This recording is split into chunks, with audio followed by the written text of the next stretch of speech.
Yo, what's going on, guys? So I'm someone who used to watch morning sports shows religiously. First Take, Undisputed, shows like that. Every day I used to tune in, especially to these two. But after a while, it really just got boring to me. It just seemed like the same show over and over and over again every single day, with two guys argue the same points they've been arguing for years. In every situation, one person plays the bad guy with a controversial opinion so that they can get enough clicks to pay the piper every month, while the other plays it safe and goes with the general consensus opinion. Lather, rinse, repeat. Lather, rinse, repeat. It's always the same. Sometimes it's even just one crazy guy talking into a microphone like me. Needless to say, I don't really watch these programs anymore, especially since Joy Taylor made the move from Undisputed to Colin Cowherd's show. After that, I was pretty much gone. I'm just not gonna sit here all day and watch Library Glasses Shannon Sharpe try and pander to the black community day in and day out. I mean, yeah, it's funny and cool to an extent.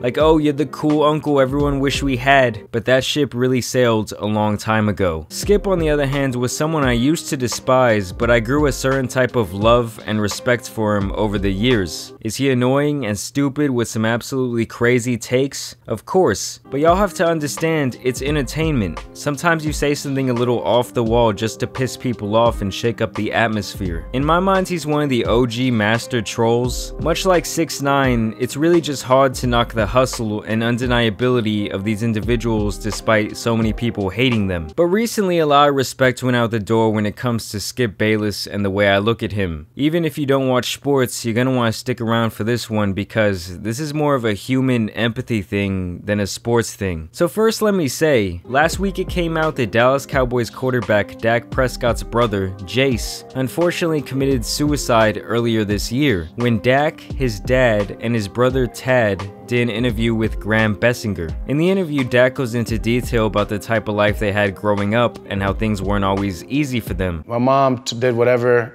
it took for us to survive. The interview was very emotional, and he talked a lot about how hard his brother's life was at times, specifically when he was the main caretaker of their mother who passed away from cancer in 2013. For coming forward and being able to speak on this situation, I applaud Dak, his brother, and his dad for just being able to handle this interview from an emotional standpoint. Also, all respect to Graham Bessinger for how he handled this high emotion situation. More importantly, I felt my mom's memory because I didn't do what she's always asked me to do. I didn't keep her boys safe.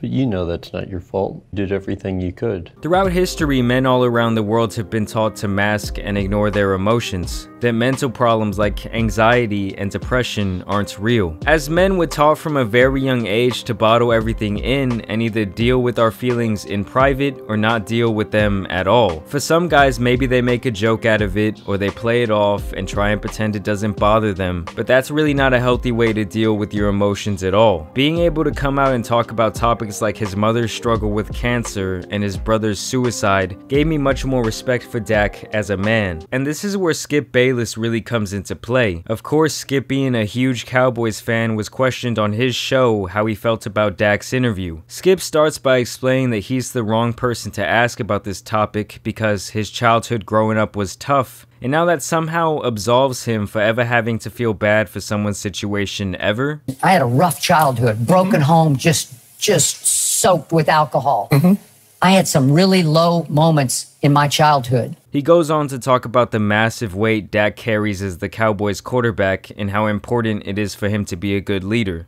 I don't have sympathy for him going public with, I got depressed. I suffered depression early in COVID to the point that I couldn't even go work out. So basically what Skip is saying is that Dak should just shut up and throw the football, completely disqualifying Dak's right to speak about how he feels and try and help others who might be going through a similar situation. I mean, that's why he came out and did this interview. He literally said that himself. To completely lack empathy here from Skip was just sickening for me. If this was Tom Brady coming out and talking, I know he'd be sucking him right off. Great performance from the old guy on week 1, by the way. And just because you as a person wouldn't do something doesn't mean it isn't the right move for someone else. The bottom line is that Skip thinks the Cowboys and how they perform as a football team is more important than Dak's mental state. Throw an interception, you're going to hear, you depressed number 4? You know, get that sort of thing. You get sacked.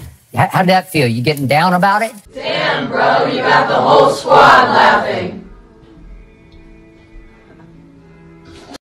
To me, we get a look at these athletes' lives that in the past was not possible. With social media, these guys are just as big of influencers as the latest viral TikTok kid. People care about these athletes' opinions, and rightfully so. They have massive platforms that they can utilize how they feel fit. Shannon tries to reason with Skip and explain where Dak is coming from and how hard it can be to speak out in a situation like this, explaining that everyone isn't built the same. But Skip just can't wrap his mind around why Dak could possibly do this, almost as if to call him weak for speaking on this topic. You can't go public with that, even though you say this could help a lot of people out there who are truly suffering from a clinically diagnosed depression. So yeah, basically he thinks sports is more important than mental health. And I'm someone who loves sports. The world feels more normal to me now that sports are back. But during this time, a lot of people are struggling mentally. Like Dak said in his interview, people are feeling emotions they've never felt before.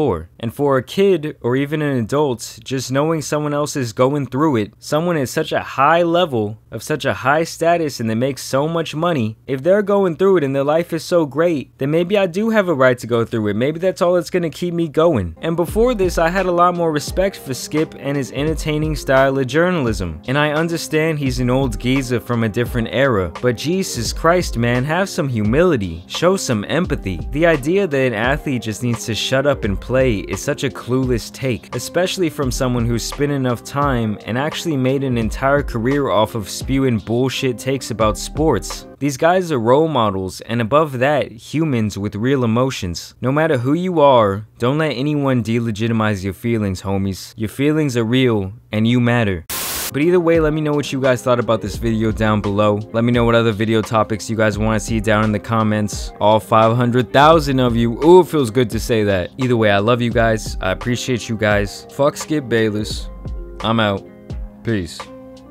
Yo, what's going on, guys? So it's that special time at the end of the video where I highlight a couple of comments. I also wanted to note that the 500,000 subscriber video is coming soon. But for now, let's check out these comments from the last video I made about Hoodie Allen, the notorious creep who named himself after a notorious creep. This first comment comes from Jews, and he says, R. Kelly, finally a worthy opponent. Next we have Owen Doan. He says, this dude JAMARI was trying to simp at Hoodie Allen concerts.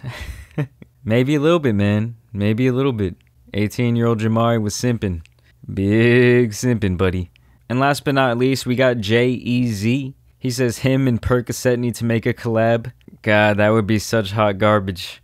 I'm actually thinking about doing an interview with Percocet and his girlfriend soon. I'm sending them some JAMARI merch. You know, they sent me the address, and I'm sending them some merch. So let me know if y'all are interested in that. Either way, guys, I want to thank you for watching this video once again. It's been your boy, and I'm out. Peace.